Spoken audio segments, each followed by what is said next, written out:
इन लोगों के घर का खाना हमारी हिंदू सभ्यता में किसी को खाना खिलाना बहुत पुण्य का काम बताया गया है। कुछ ऐसे भी घर बताए गए हैं जिनके यहाँ अगर आप भोजन करना पड़ सकता है। इतना ही नहीं, आपको इसके लिए नरक की यातना। क्या आप जानते हैं वो घर कौन से हैं? इसमें सबसे या फिर चोर का घर। कभी भी किसी अपराधी के यहाँ भूल कर भोजन गलत तरह से कमाए हुए पैसों से लाया हुआ होता है। खाना भी अशुद्ध माना जाता है। वो खाना खाने से उस आपके जीवन पर भी होने लगता है, जिसकी वजह से आपका दिमाग भी गलत रास्ते पर चलने लगते हैं। और ये तो हम सभी जानते हैं कि हमारे शरीर के साथ साथ हमारे दिमाग पर भी होता है। इसी से जरूर बचें।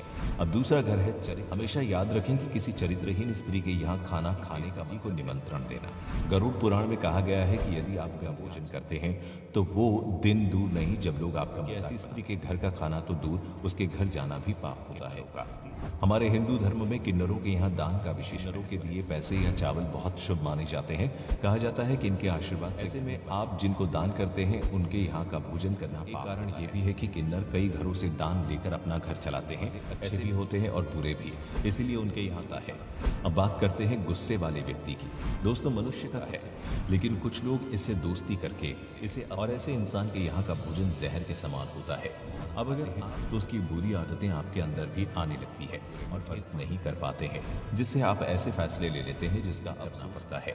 इस लिस्ट में अगला नाम है नशीली चीज। गरुड़ पुराण की माने तो जो लोग नशीली वस्तुओं से बनाने का धंधा करते हैं उनके यहाँ बिल्कुल नहीं खाना। इंसान को बर्बाद करके पैसे कमा रहे होते हैं, कई बार तो नशे चढ़ जाते हैं। ऐसे में उस घर के लोग की बद्दुआएं भी। अब जिस घर ने दुआओं की जगह बद्दुआएं कमाई हो, भला उसको हो सकता है। अगला घर है बीमार व्यक्ति का।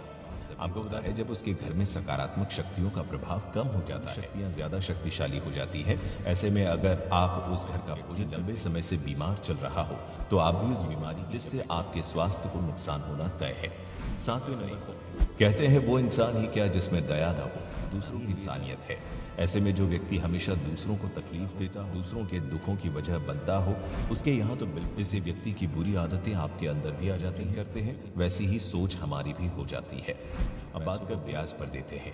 आज के समय में ये बहुत आम हो चुकी है। काम भी व्यापार की श्रेणी में आ चुका है, लेकिन कुछ लोग इतने कमजोरी का फायदा उठाने लगते हैं, यानी कि या फिर समय सीमा को कम कर देते हैं।